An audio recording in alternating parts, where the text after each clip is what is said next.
What's up, Mets fans? Welcome back to the channel. And you're taking a walk with Wardy today because we got to talk about and really react to the presser that just happened at the time of recording this.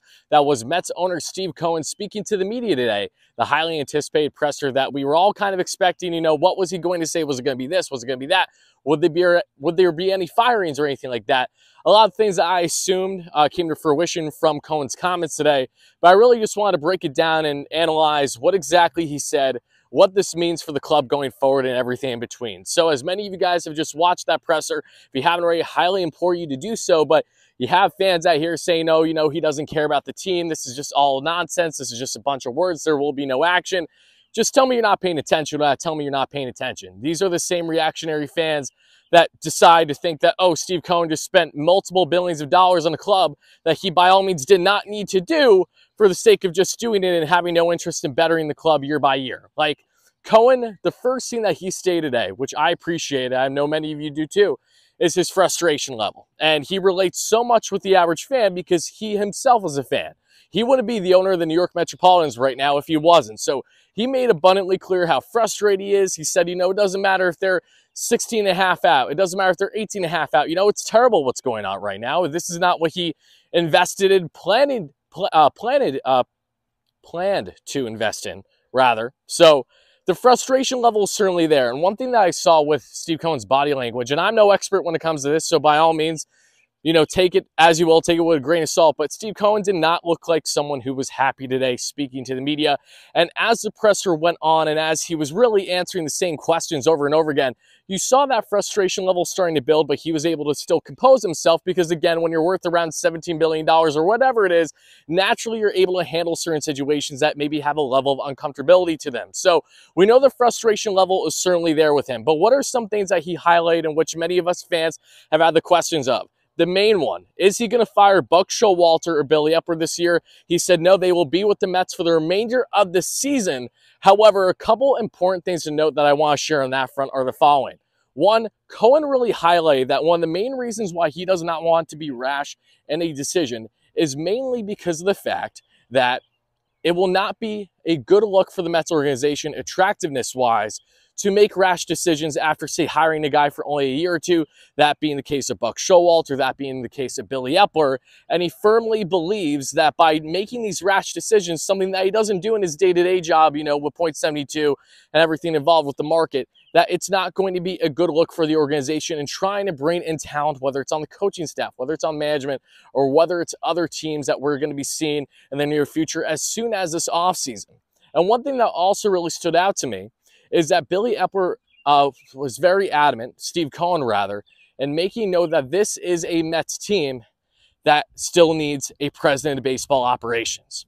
He noted that right away. That was one of the first things that he really wanted to get off his chest. He's been so adamant about having a president of baseball ops since he first became owner, has not had the luxury of having one because they've been easier said than done. Feels like every type of higher up, you know, official in any organization has been, you know, either denying the possibility of interviewing or has been given the access. And we've heard all the rumblings with David Stearns, which I really think when there's smoke, there's fire on that front. But the point stands is that he's made it abundantly clear since he hired Billy Epler that he wants someone higher than Epler to help with the baseball ops decisions. He wants someone to be that middleman, so in between Cohen and Epler, or whoever will be GM, potentially by the end of the season, that there will be a president of baseball ops to truly have kind of that final say on decisions and share their input. So he's been very adamant about that, which is huge, because what does that tell me as a fan?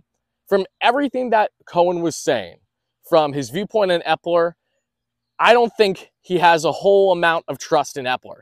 I know he has faith in him for the remainder of the year at minimum, but I think that's more of kind of saving face and not wanting to make those rash decisions. I think right away that if anyone with a better track record comes up and is showing interest in joining the organization, then Cohen is going to take them up on that. And whether that means the demise of Epler or not has yet to be seen. However, you could really tell that Cohen is kind of getting fed up to a certain extent. He has faith in the organization and he appreciates everyone that's been taking part and being involved.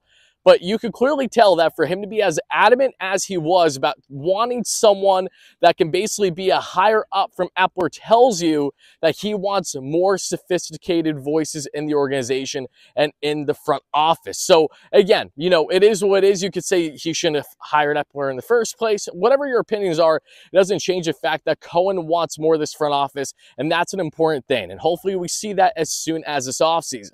But now let's get into, okay, what are the Mets going to do when it comes to the trade deadline? Well, he made note that he hopes the Mets are in a position, obviously, where they can start to get on a roll and potentially, you know, be buying. However, if they don't, one, he's not even going to consider buying because he knows that would be a foolish thing to do. And that's the right thing. We shouldn't fall into a Will Ponzian mindset where, you know, still we're multiple games below 500 by the trade deadline, that we should buy big names, rentals, and give up top prospects. The Mets do not have that philosophy. That's important for now and the future. But two, that, you know, he made abundantly clear that if they really can't start to pick things up in the next couple of weeks, that, you know, they pretty much are going to be selling, whether that's the David Robertsons, the Tommy Phams, the Mark Cannas, the Daniel Vogelbachs, guys with expiring type contracts, or just guys that you don't expect to see on the team too much longer because, say, you want to give kids an opportunity, and the Ronnie Mauricios, the Mark Vientoses, etc. So that was very important to hear. It was nice to also hear from Cohen that, you know, he's in constant contact with the players. You know, he had a meeting with Jeff McNeil today, asked Jeff how he was doing. He knows that Jeff is very frustrated. He feels like he's going to be breaking out soon, which is good. I hope for Jeff's case that that is in fact true. But another thing that really stood out to me about this presser is just how in tune Steve Cohen is with the team. For anyone that thinks that Steve Cohen isn't locked in as an owner, you're not paying attention. He didn't just spend multiple billions of dollars to be someone to kind of, you know, be standoff and really not have much of a say or input. One, he has been a drastic factor into signing players and wooing them since first becoming owner and making deals each offseason.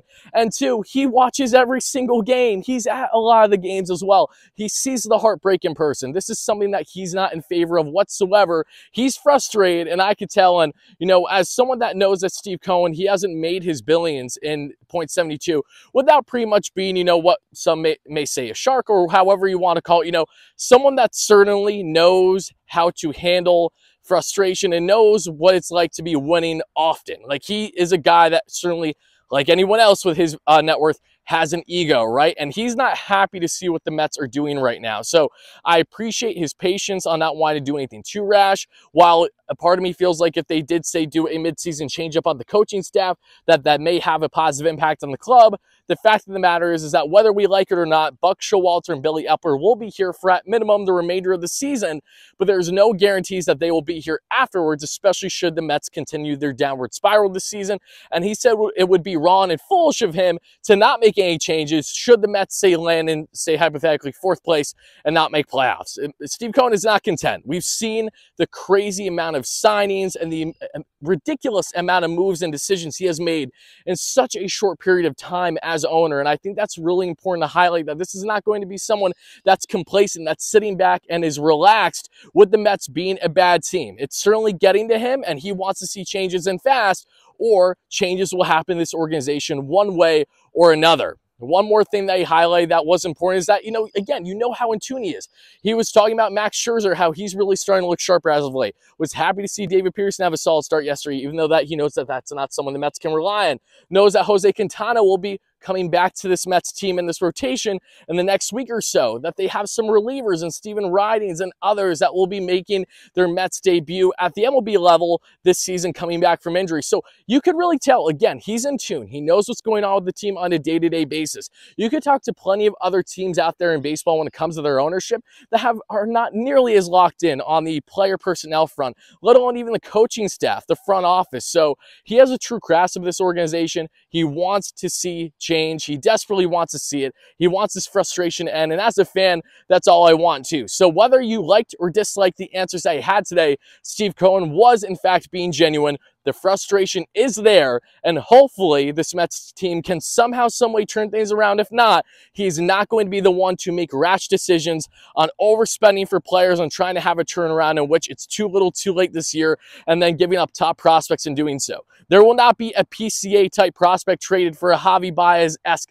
type rental at the trade deadline this year, especially if the Mets are not performing well. And even if they are, they're still not going to make that type of decision. So rest assured, they're going to try to be as level-headed and rational as possible, but they also realize that this is a big problem. This team, as Steve Cohen said it himself, is not playing good. They're terrible right now. It's terrible that he's invested the hundreds of millions of dollars just over the past couple years alone to see this lack of success at this point in the season as we reach the halfway mark. So Mets fans, I want to know your thoughts about Steve Cohen's presser in the comments down below. Were you happy to hear what Steve had to say? Were you disliking what he had to say? How do you feel about him as an owner? Because me personally, I'm very grateful that Steve Cohen is the owner of this club, and I truly believe that he is going to lead this team to the promised land, even though that clearly it isn't happening overnight. It's a really hard thing to build Rome overnight, right? And another thing, and final thing I'll say that he highlighted, which was important, is, the Mets pitching department, their pitching lab. They just started this over this past year or so. There are teams with great analytics that have had great pitching labs for 6, 7, 8 years. And that's not the fault of Cohen. That's not the fault of the previous regime and the Wilpons, who decided that, no, we don't need to have an advanced department for our pitching, when, as we see right now, pitching has been the demise of this ball club. So just further things to add that, again, there's a lot of things going on internally in the organization that we only know so much about that isn't reported on the day-to-day, or if it is, you maybe don't truly understand what's going on. But the point, again, is there's a lot of money being invested in this club. There's a lot of people that are having positive impacts, but nothing is even close to perfect right now. Decisions will be made sooner than later should this team not get on a roll that we hope that they will. And again, that's wishful thinking right now. That's me being blindly hopeful, as I had an interaction with a fan on Twitter the other day and saying, how do you feel about this team? Do you think that they're going to get on a roll and make playoffs, or are you being blindly hopeful at this point? I'm being blindly hopeful. And part of me feels like that's the case with Cohen too. I think, unfortunately, he sees the fate of this club, but hopefully this team can prove us wrong. But again, Mets fans, let me know your thoughts down below on the Steve Cohen presser. What do you expect from this Mets team going forward? And as always, let's go Mets, baby. Talk to you guys later.